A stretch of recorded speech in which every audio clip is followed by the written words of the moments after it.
What have you been doing, Mac?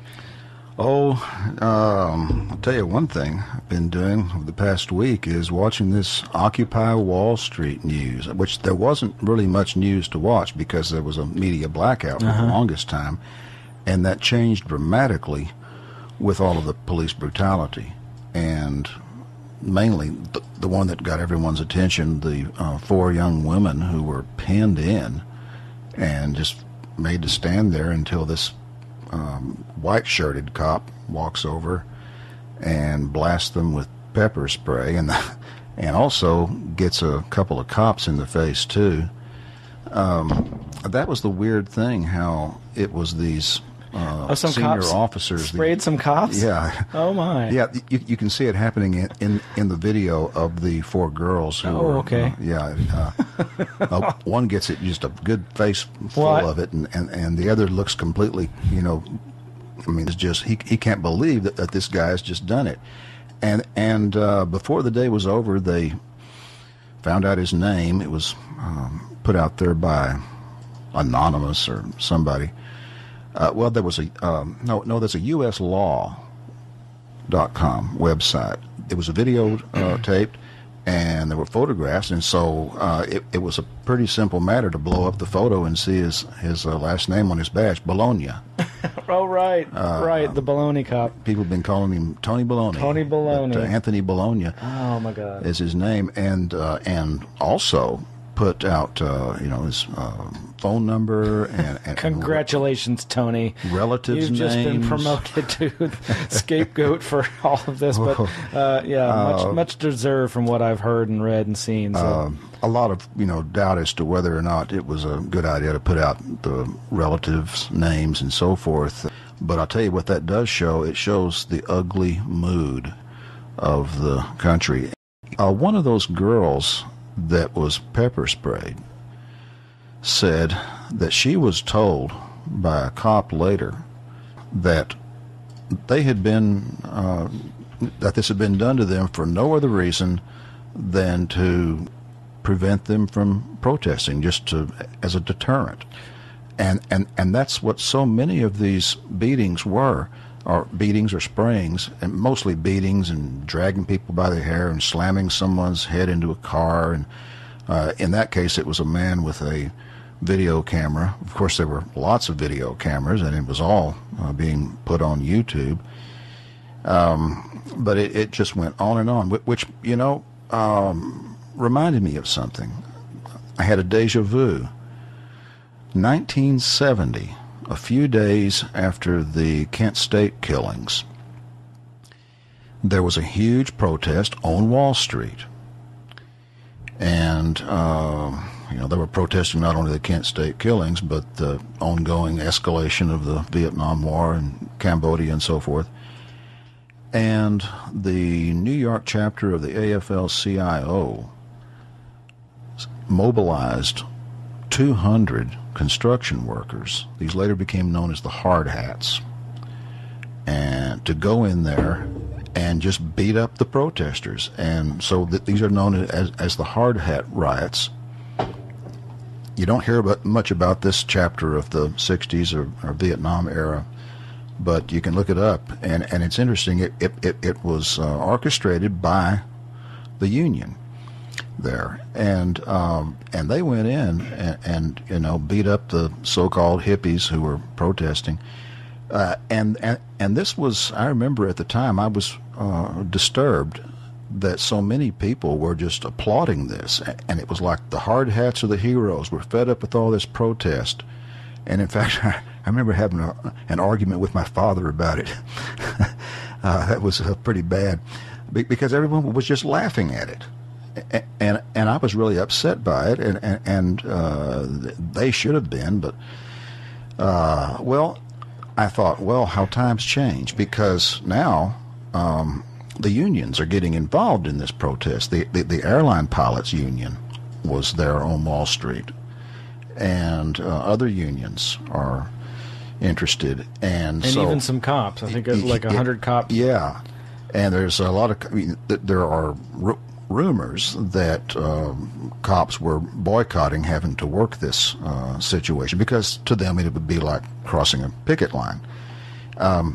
So, meaning that, well, they don't have a bunch of hard hats to send in there and just beat up protesters, so the cops have to do the dirty work themselves. But you notice it's only the senior officers that are doing it, these white shirt guys.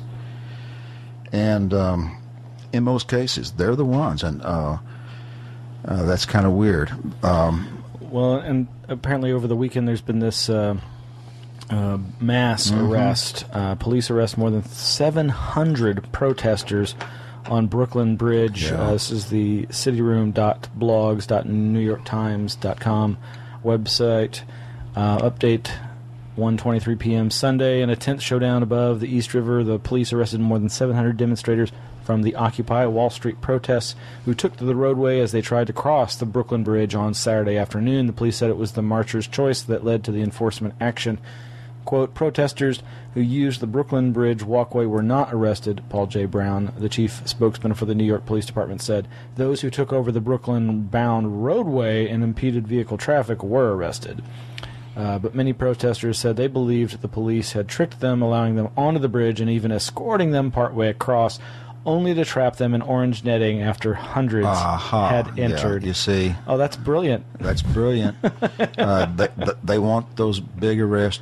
Well, and they're using those freaking nets, man. The most inhumane, stupid. That was what I thought was so disturbing, because you watch the video of those girls there on the street, and for several minutes they're standing there. They want to leave.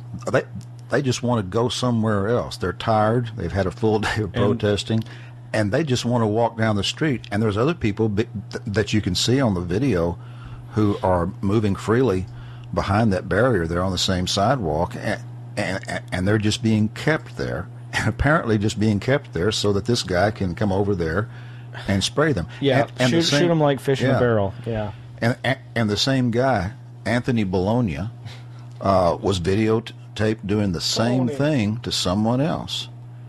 Well, just to flash back to the 60s for a moment, and that Hard Hat Riot, I forgot to mention that one notable feature of that riot was that the cops, in that case, just stood there and just let it happen. Just watched the beatings. They didn't attempt to stop it. It was an orchestrated event, just like this is. They were orchestrating that to discourage protest, but it really only seems to have thrown a fuel on the fire, because this thing is getting bigger. And it got media attention. Yeah, well, this media attention right here is probably not very mainstream, such as it is. But man, and yes, it's a celebrity weighing in, but it does reflect the mood of the country, though. You said, Roseanne Barr, if corporations are people, then Goldman Sachs needs to be executed for premeditated mass murder, terrorism, mayhem, and grand larceny. Yes, absolutely. Would this be your platform then, running for president? It's part of it. The part of my platform is, of course, that the guilty must be punished, and that we can no longer, let our children see their guilty leaders getting away with murder, because it teaches children that, they don't have to have any morals, and as long as they have guns and are bullies, that they'll win, and I don't think that's a good message. I do say that I am for the return of the guillotine, and that is for the worst of the guilty. You're singing to the choir on this show. We've been advocating the guillotine for years now. Oh, well, fantastic. We think alike in many ways.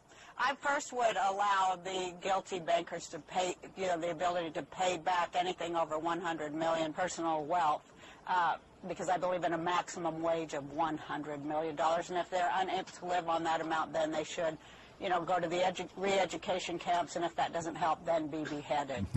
Now, we just recently saw the guillotine rolled out in a huge protest in Israel. 500,000 people in the streets. Basically, they are part of this global, what some call, or I call, the global insurrection against banker occupation. Has there been any communication between, let's say, the Tel Aviv, Wall Street, Athens, Cairo, Tunis? This is a global uprising. Do you see any of that global communication happening? An American Spring? In any way? Yes, I receive emails and messages and letters from all over the world, especially Israel and Turkey and even Iran, everywhere. Wow. I see it all, and I just encourage everybody, get together as fast as you can. Stop I can see it now. Heads on pikes on Wall Street. Did you see those people on the balcony with the champagne who were supposedly mocking the I protesters? saw headlines. I didn't see the actual. I never did hear who they were. These, but they look like, you know, these rich pigs. So I know several people were advocating a yes men approach, and everybody for the Occupy Wall Street showing up in three-piece suits so that the cops wouldn't be able to tell the protesters from the Wall Street types. Yeah. Why, you know, that's really not a bad idea. It's folks. not. So there's plenty of other links that you can go to. Lots of video. It's kind of like torture porn. You know. It is. It's hard to watch. I tell you. It makes you so mad. But she, Roseanne Barr there mentioning bringing the guilty to justice, and we've got the War Criminals Watch links there. Dick Cheney must be barred entry to Canada. Vancouver MP Don Davies says. Good. This is from straight.com by Carlito Pablo. Finally, an elected Canadian politician has the balls to take on Dick. In a calm and measured voice, Vancouver Kingsway MP Don Davies today, September 23rd, declared that former U.S. Vice President Dick Cheney should be barred from entering Canada. Davies was speaking at a news conference held at the W2 Media Cafe in downtown Vancouver, which saw peace activist Derek O'Keefe, lawyer Gail Davidson, and global peace advocate Blake McLeod deliver statements about Cheney's Monday speaking engagement at the Vancouver club. Now, to my knowledge, no actual arrests have been dealt, but as he ends here, Davies said that he considers practices like waterboarding or simulated drowning and sleep deprivation as acts of torture. Torture is a serious crime, he says. It is a war crime. It is a crime against humanity. Mm-hmm. And he was enthusiastically applauded after delivering his statement. Well, good for him. If somebody would actually stand up and do a citizen's arrest, it would maybe mean something. Yeah. And meanwhile, over at dailykos.com, welcome to Boston, Mr. Rumsfeld. You're under arrest. Ralph Lopez writes, former Secretary of Defense Donald Rumsfeld has been stripped of legal immunity for acts of torture against U.S. citizens authorized while he was in office. The Seventh Circuit made the ruling in the case of two American contractors who were tortured by the U.S. military in Iraq after uncovering a smuggling ring within an Iraqi security company. The company was under contract to the Department of Defense. The company was assisting Iraqi insurgent groups in the mass acquisition of American weapons. The ruling comes as Rumsfeld begins his book tour with a visit to Boston on Monday, September 26, and as new uncensored photos of Abu Ghraib spark fresh outrage across the internet, awareness is growing that Bush-era crimes went far beyond mere waterboarding, and there's some really gruesome photos there. And yet another war criminal hawking his freaking book. Yeah. Cheney doing the same, and with no remorse at all. Donald Rumsfeld turns up on The Daily Show a few weeks ago. Jon Stewart should have thrown blood on him. Yeah. But justice. Well, here's hoping that we see it in our lifetimes. But now, things could get ugly, though, because the mood is ugly. And there was this other protest at a Bank of America. Mm-hmm. Bank of America has been in the news. The people are very upset about the new debit card fee. So upset about it that there was so much activity on the Bank of America website that it went down for several hours. But this protest, I forget what city that was in. I want to say Boston, but the protest was about Bank of America foreclosure practices and the kind of criminality that we've been seeing. I mean, people being foreclosed on who've been paying their house payments, and we talked a few weeks ago about how an elderly couple was foreclosed on and for making their payment a couple of days early. I mean, any excuse. I mean, I'm worried now. Got a mortgage payment. Oh, God. Sorry I said that. Well, I think we sent it early. yeah, but these criminal practices and no justice, Yeah. and all these people being arrested in New York for a very noble cause, and actually for the most important protest that we've seen in this country in a long time, and badly needed.